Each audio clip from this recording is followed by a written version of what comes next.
Hi, it's Fias Tarot. Hello Leo placements. This is your reading pagdating sa sino ba ang nag-iisip sa'yo at bakit. So titingnan natin. So syempre again, before tayo mag-start, kung hindi ka pa nakakapag-subscribe, please do subscribe. Pasensya na po sa aking boses. And yeah. Kung may tanong pagdating naman po sa private reading, just message me sa akin pong FB page for more info. Okay? And ganun rin po pagdating sa ating mga items. So again and again. Yung protection from evil eye, meron tayong ring, necklace, bracelet. Okay? And for love and money, so ito yun. Yung ating 2-in-1 bracelet, love and money. So meron siyang citrine stone. Okay, so kukonek tayo kay nature dyan. So para siyang magsisilbing money magnet. Okay, so yes. And again, kung ikaw ay lalaki, gusto mo nito, pwede mo naman siyang ilagay sa red pouch. And yes, I need your real name. Real name. Yes. Okay, so yeah. So pagdating kay granter, so si granter, taga-grant, okay, ng mga minamanifest mo, katulad nito, ni love and bracelet, kailangan yung samahan na magpoprotekta, sa kanilang mga igagrant sa'yo. Okay? Which is yung ating evil eye protection. Siya po yung magpoprotect sa frequency nyo while you're manifesting. So, yung poprotektahan niya, yung mga minamanifest mo doon sa frequency pa lang. Nasa labas pa lang. Okay? Nasasabotahe yun sa pamamagitan ng mga taong nagbibigay sa'yo ng evil eye. Aware man sila or hindi, nananabotahe sila. Okay? So, yun po. And again, yung ating pang-alis at pang-taboy. MALAS. Okay, yung ating cord cut. So, yan po, So, pwede yan sa bahay, sa business, pang sarili.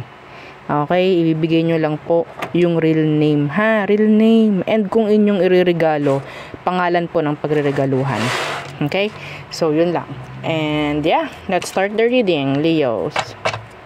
So, sino ba ito? Sino itong nag-iisip sa'yo at bakit? Bakit ka ba iisipin? Tingnan natin. Let's see. Ngayon ba? Nasaan ka ngayon? Share mo naman sa comment section. Nasaan ka ngayon habang nanonood ka? Anong ginagawa mo? So, Leo, who is this person na nag-iisip sa'yo and why? Kukuha tayo ng ilang energy. So, sino ito, Leo? Is this the 3 of Cups in reverse? Some of you, pwedeng friend mo na parang nagkaroon kayo ng arguments, mga ganyang bagay. May chance na nasa small circle lang kayo nitong taong to. Okay? Could be a friend. Some of you, if this is a lover, sabihin natin dinrap ka nito for somebody.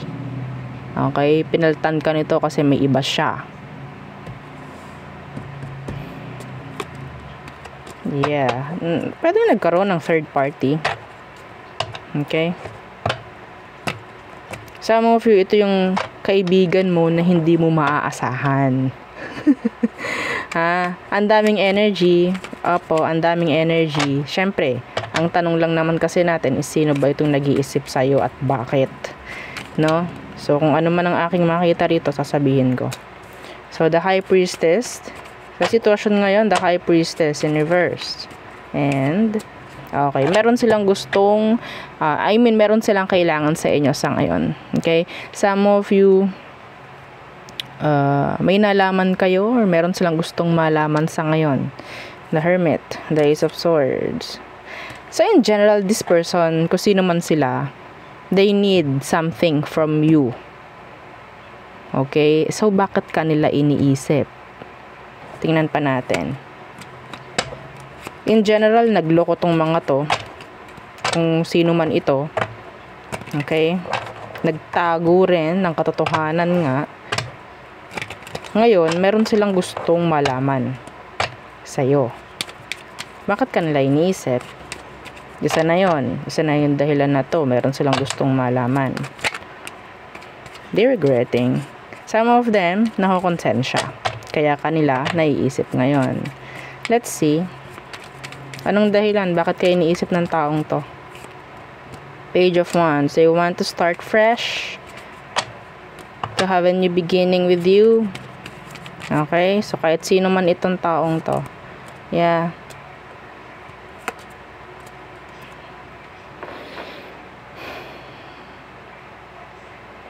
They realize something.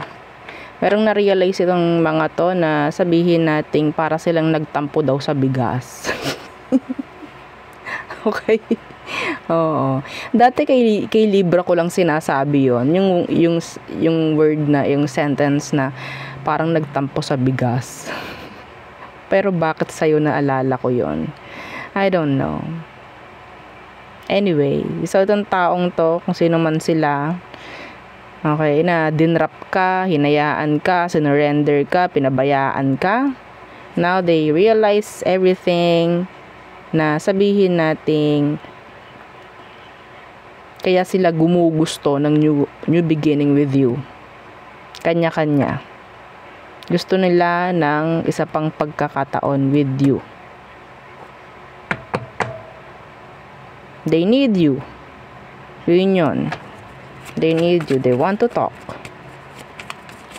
Some of them, if this is romantic, may chance na na-realize nila, lalo na kung may third party involved, na-realize nila na the grass wasn't greener on the other side. See, the lovers in reverse. The grass wasn't greener on the other side. Okay, so they have regrets. Next, sino pa itong nag-iisip sa'yo, Leo? Who is this? Who is this? Sino pa itong nag-iisip sa mga Leo placements? Okay, the Queen of Pentacles could be your mother or father. A mother figure or a father figure. The Queen of Pentacles. What's with that Queen of Pentacles? The Tower.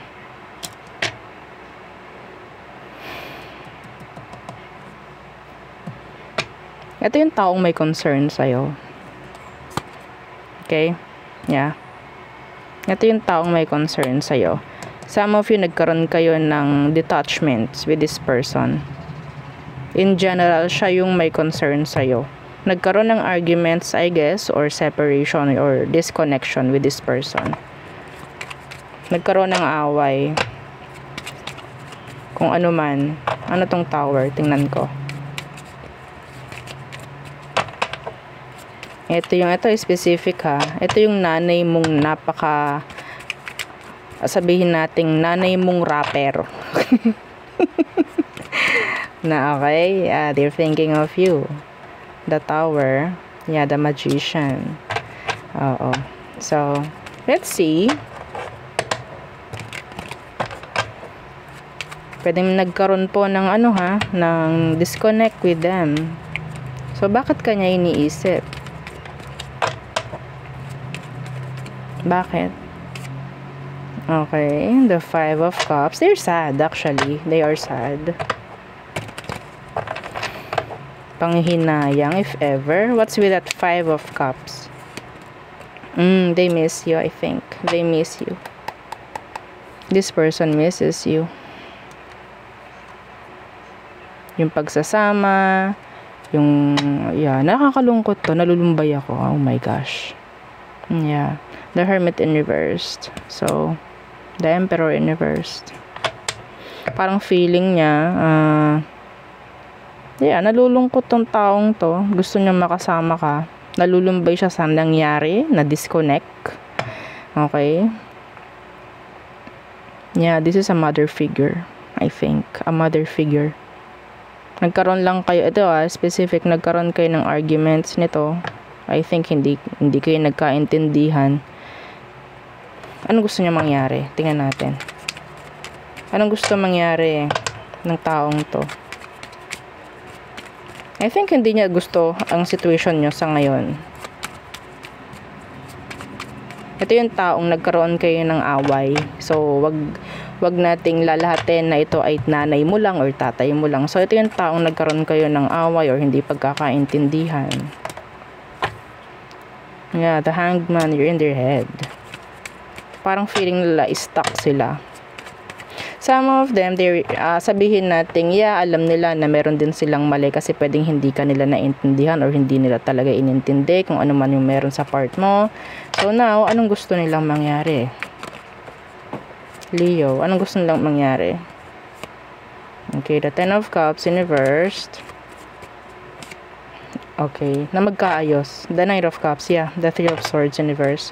Na magkaayos-ayos kayo, magkaroon ng communication if ever, makapag-usap, mga ganyang bagay. No, sana mangyari. Nai-stress sila actually. Nai-stress sila. Lalo na kung sila ay may edad na, kung ito man ay may edad na, nai-stress sila na pwedeng naapektuhan yung health if ever. So, mas maganda, no, advice ko lang, no, na lower down your guard. Makipag-ayos ka, lalo na kung nanay mo to. Makipag-ayos ka. Kung ano man ang issue dito. Okay? Nakikita ko naman ang pagkakaroon ng openness pagdating sa communication, Leo. Okay? So, nawa. Aking ilak. Ilak natin.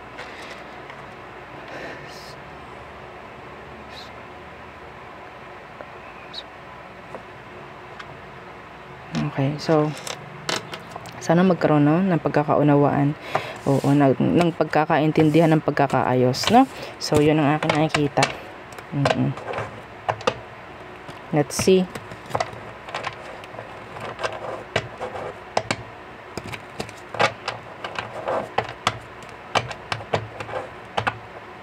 Meron akong narinig na somebody, meron ditong parang bigla ang nabuntis. Parang ganyan. And ikaw Leo, kung ikaw yon, bigla kang nabuntis, hindi kayo nagkaintindihan ng parents mo, mga ganyang bagay, no? So, kailangan mo mag-approach. This time, may intindihan nila. Kasi they're open. That's specific, not for all. So, let's see all signs. Yeah, hindi naman ito palaging love, no? Kung anong makita natin, kung ano yung malakas, kung ano yung parang nangangailangan talaga ng advice or ng, sabihin nating, kalinawan, yun ang ating makukuha, no? So, Leo, Aries through Pisces, let's see, let's check. Aries. Okay, so there's this energy of one-sided pagdating kay Aries. Taurus, they're thinking of you, but yeah, they're silent. Gemini, they want to communicate. Cancer, feeling a missed opportunity. Some of you could be dealing, you might be dealing with a Cancerian. Kasi si Cancer, same ito rin yung nakuha niya. Pagkakatanda ko. Check it out. Oo, Cancer's reading, kanina lang. Cancerian reading. Or pwedeng meron kang Cancer placements, no? So, our stars, Cancer. Leo, ayaw nila ng drama. Virgo, they're focusing on themselves, their status, on their career, maybe.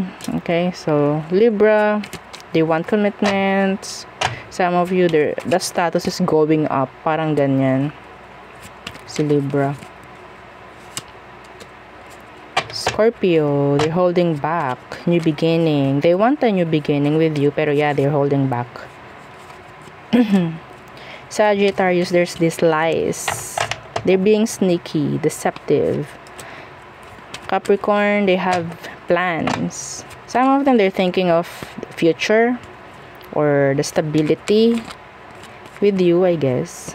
No? So, Aquarius, I'm seeing here pregnancy with an aqua. Progress, improvement. Okay, they want progress with you, I think. So, Pisces. So, yung energy ni Pisces is like accepting kung anong meron sa ngayon. Okay? So, yeah. Kung meron ditong sabihin nating blockages in general, wala silang gagawin kundi i-accept lang kung anong meron. So there, yeah, yun ang aking reading for you, Leo placements. Again, please don't forget to like, share, and subscribe, and yeah, follow our FB page. Thank you. Goodbye.